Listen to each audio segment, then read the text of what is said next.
Hi. ඔයා තනියම බිරිඳක් නම් ඔයා සිංගල් මාම් කෙනෙක් නම් මේ මැසේජ් එක ඔයාට. ඔයාටත් ඉන්නවා පිරිමියෙක් තවත් කාන්තාවකගේ හුස්ම පොද වෙච්ච. තවත් කාන්තාවකගේ සැමියෙක් වෙච්ච. මම හැමදාම කියනවා වගේ හොඳ පිරිමි ටික දෙනයි මේ සමාජයේ ඉන්නේ. එයින් එක්කෙනෙක් නම් ඔයාට හම්බෙලා තියෙන්නේ එයා බැඳලාද නැද්ද කියන එක නෙමෙයි මෙතනට තියෙන එකම ගැටලුව. ඔබ කොයිතරම් දුරට එයාට සපෝට් එකක් දෙනවද ඔයාවත් ඇයවත් බලා ගන්න. මොකද හොඳ පිරිමි හරිම සුලභයි. හොඳ පිරිමි හරිම අඩුයි.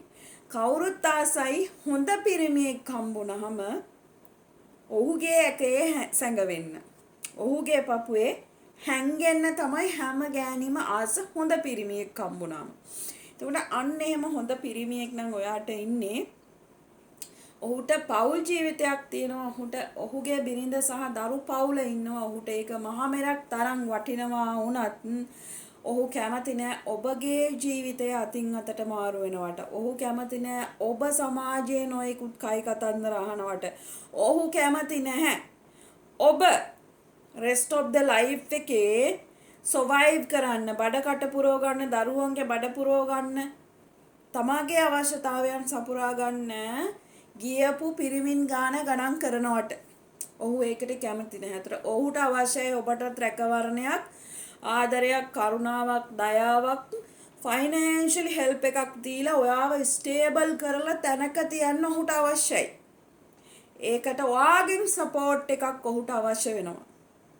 ඔයාගේ අවශ්‍යතාවය මොකද්ද? මේ සමාජයේ ඔයාට ලැබෙන්න ඕන තැන මොකද්ද? අන්න ඒක අර පිරිමි කෙනාට අවශ්‍යයි ඔබට දෙන්න. ඒත් ඔහු බලාපොරොත්තු වෙනවා ඔබගේ 100%ක් දායකත්වය ඔහුට ඒ කටයුත්ත කරගන්න. ඔබට රැකවරණයක් දෙන්න, ඔබව ස්ටේබල් කරලා ඔබගේ දරුවන්ට ඔබට රැකවරණයක් දීලා ඔබව එක තැනක රඳවලා තියන්න ඔහුට අවශ්‍යයි. එතකොට ඔහුට ඒ සපෝට් එක, ඒ කාර්යයන් ටික කරන්න ඔහුට ඔබගේ සපෝට් එක අවශ්‍යයි. ඒතර ඔබ දන්නවා එහෙම අරමුණක් තියෙන පිරිමියෙක් නම් ඔයාට ඉන්නේ. ඔහු කාගේම හෝ සැමියෙක් වුණත්, කාගේම හෝ ආදරණීය හුස්ම පොද වුණත් ඔහුගේ සිටිවිල්ල ඔබව යහමගට ගන්න, ඔබව හොඳ තැනක තියන්න, ඔබව මේ සමාජයෙන් ආරක්ෂා කරලා පිරිමියා කියන පෞරුෂයෙන්, පිරිමියා කියන මහා පර්වතයෙන් ලැබෙන්න ඕන ආරක්ෂාව ඔයාට සපයන්න. ඒ ෆයිනෑන්ෂියල් ස්ටේබලයිස් එක ඔයාට සපයන්න එයාට අවශ්‍යතාවය තියෙනවා. ඒතර අනියම් බිරිඳක් විදිහට ඔයාගෙන් වෙන ලොකුම අකටයුත්තක් මම ඔයාට මතක් කරලා දෙන්නද? මේ පිරිමියා ඔයාගේ ජීවිතේට ඇවිල්ලා ඔයාට අර හැම ෆයිනෑන්ෂියල් ඉෂුස් ඔක්කොම කවර් කරලා ඔයාට රැකවරණයක්, ආදරයක්, සෙනෙහසක් දීලා ඔයාට ෆීල් කම්ෆර්ටබල් කරනවා. මටත් පිරිමියෙක් ඉන්නවා මගේ පිටිපස්සෙන්, මටත් මිනිහෙක් ඉන්නවා මට පුෂ් අප් එකක් දෙන්න ඉස්සරහට යන්න. මම කාගේ හරි දරුවොත් එක්ක තමයි මේ තනි වෙලා ඉන්නේ. වෙනත් පිරිමියෙක්ගේ දරුවෝ මේ ලෝකෙට ජාතක කරලා ඒ දරුවන්ට ළඟටවත් ගෑවෙන්න නැති පිරිමි කෙනෙක්ගෙන් තමයි මම මේ දරුවන්ටයි මටයි ආරක්ෂාව අනිත් අඩුපාඩු සපයගන්නේ නේද? එතකොට ඔබට අමතක වෙනවා ඔබගේ වගකීම් සහ ඔබට කොයිතරම් දුරට සපෝට් එකක් දෙන්න තියෙනවද මේ පිරිමියාට මේ කාර්යය කරගෙන යන්න කියලා නේද? එතකොට ඔබට හම්බෙලා ඉන්නේ හොඳ පිරිමියෙක්. ඒ හොඳ පිරිමියාගේ හොඳ ඔයා දකින්න ඔහුගේ එෆෝර්ට් එක, ඔහුගේ අර කැපකිරීම් ටික ඔහු කරන්න අනියම් බිරිඳක් විදිහට ඔයාට අධික ආශාවක් ඇති වෙනවා. අධිකව තණ්හාවක් ඇති වෙනවා. අධිකව ඒකක් ඇති වෙනවා. ඒකෙන් ඔයාට අමතක වෙලා යනවා. ඔයාගේ බ්‍රේන් එක කවර් වෙලා යනවා. ඔයාට අවශ්‍ය කරන දේ ඇත්තටම අර තණ්හාව, අර ජෙලස් එක, ඔය ටිකත් එක්ක ඔයාට අමතක වෙලා යනවා. මේ පිරිමියාගෙන් ඇත්තටම මට ලැබෙන්න ඕන මොනවද? ඇත්තටම මගේ අත්‍යවශ්‍යම කාරණා ටික මොකද්ද මෙතන කියන එක ඔයාට අමතක වෙලා යනවා. ඕවර්ටේක් කරන්න යනවනේ එතකොට ඕගොල්ලෝ. එතකොට ඔයා අර ටික ආදරණීයව ඔයාට ලැබෙන්න ගත්තාම ඔයාට හිතෙනවා මගේම වුණා නම් මට කොච්චර ලැබෙයිද කියලා වගේ නිකන් සෙල්ෆිෂ් සිතුවිල්ලක් එනවනේ ඔයාට. සිංහල වචන කිව්වොත් එහෙම රිපෝට් වදිනවා. ඒතර ඔයාට 아무තු සිතුවිල්ලක් එනවා මගේ කරගන්න ඕන.